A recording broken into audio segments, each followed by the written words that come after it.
security service of Ukraine attacked the military airbase in Primorsko-Akhtarsk, from where Russia launches Shahed and Gerbera drones at Ukraine. The attack on the airbase was reported on the official Telegram page of the security service of Ukraine. The target of the attack was the storage and launch sites for Shaheds used to attack Ukraine.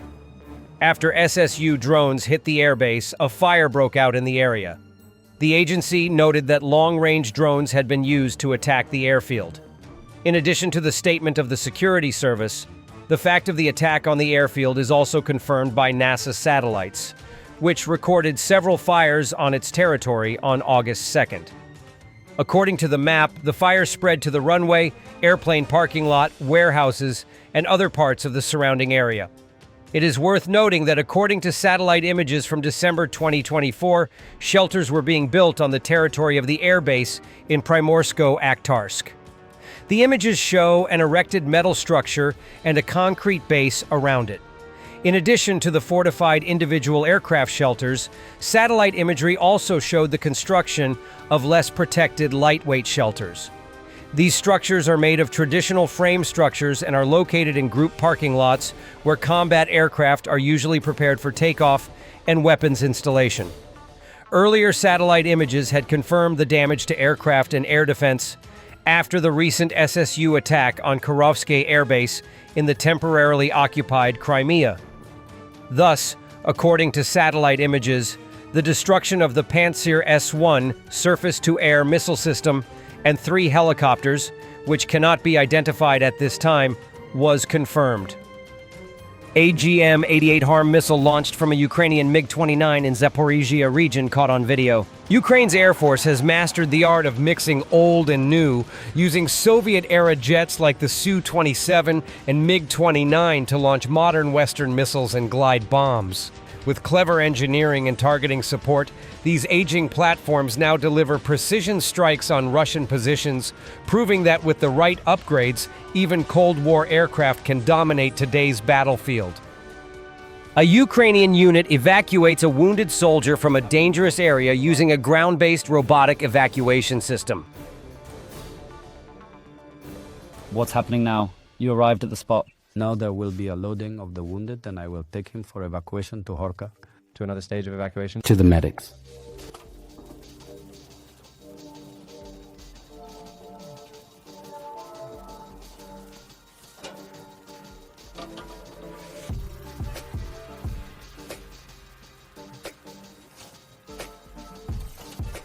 The fiber was cut, switching to the repeater started. Yes, the fiber was cut.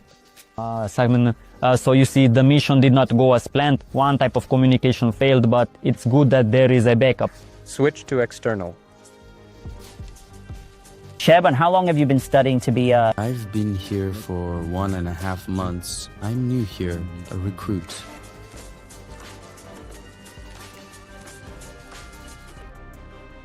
Russian sources release footage of LMUR guided missiles launched from Ka-52M helicopters, reportedly targeting Ukrainian drone teams in Kherson and Kharkiv regions. The video includes shots from the missile's TV seeker. Both Ukraine and Russia are now actively hunting each other's drone operators, knowing that taking out these crews can cripple battlefield eyes and precision strikes. Strike drones attacked the Lykaya Zamchalovo traction power substation in the Rostov region, which is used by Russians to support the occupation forces in Ukraine. According to the NASA firms, a fire broke out on the substation's territory. The attacked substation is located near the village of Uglerodovsky and feeds the railway line that runs electric trains in this direction. The fire at the substation was reported on August 2nd. It should be noted that the rear areas near the border have become key elements of the logistics infrastructure that supports the conduct of hostilities. One of these areas is Lykaya Zamchalovo, a district in the southeast of the Rostov region, located 50 to 70 kilometers from the border with the occupied territories of Ukraine. With the start of the full-scale invasion in 2022, this area was turned into a rear supply base. Freight trains with equipment, ammunition, and personnel are sent through Lykaya Station to the occupied Donbas. Currently, Russians are restoring the railway infrastructure in the temporarily occupied territories, primarily in Donetsk and Zaporizhia regions. In particular, a new railroad branch of the Rostov-on-Don Crimea route is being laid through Berdyansk.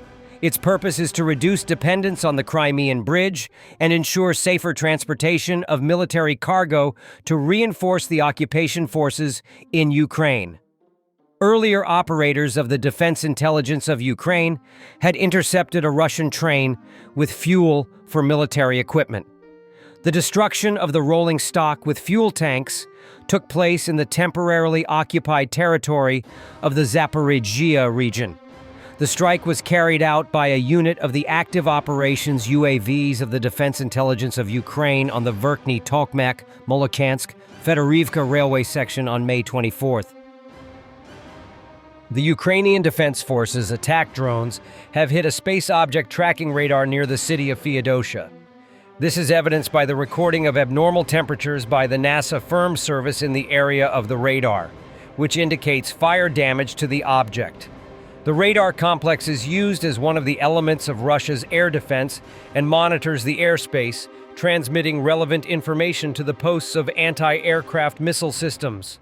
The 4 radar antennas are located 300 meters above sea level and are covered with radio-transparent spherical domes to protect them from wind and snow. Under the domes is the 57U-6 Periscope VM radar system, which has been operating at this location since Soviet times. The Periscope VM system operates in the decimeter wave range with a pulse power of up to 100 kilobits. The range of detection of a target with an effective reflective surface of 2.5 meters at an altitude of 2,000 meters above sea level without interference is 200 kilometers, with interference, 100 kilometers. The radar is located on the Tepe-Oba Ridge between the city of Feodosia and the village of Ordzhonikidze and is subordinated to the 3rd Radio Regiment. According to NASA, the fire on the territory of the radar complex started at 02:52. Earlier, Militarny reported that in June 2024, a series of explosions had occurred in the temporarily occupied Crimea during the night near several settlements. The Long-Range Space Communication Center in the village of Vitino, which has the full name of the 40th Separate Command and Measurement Complex as part of the Main Test Space Center, named after G.S. Titov of the Russian Aerospace Forces, Military Unit 8141 FEM, was hit.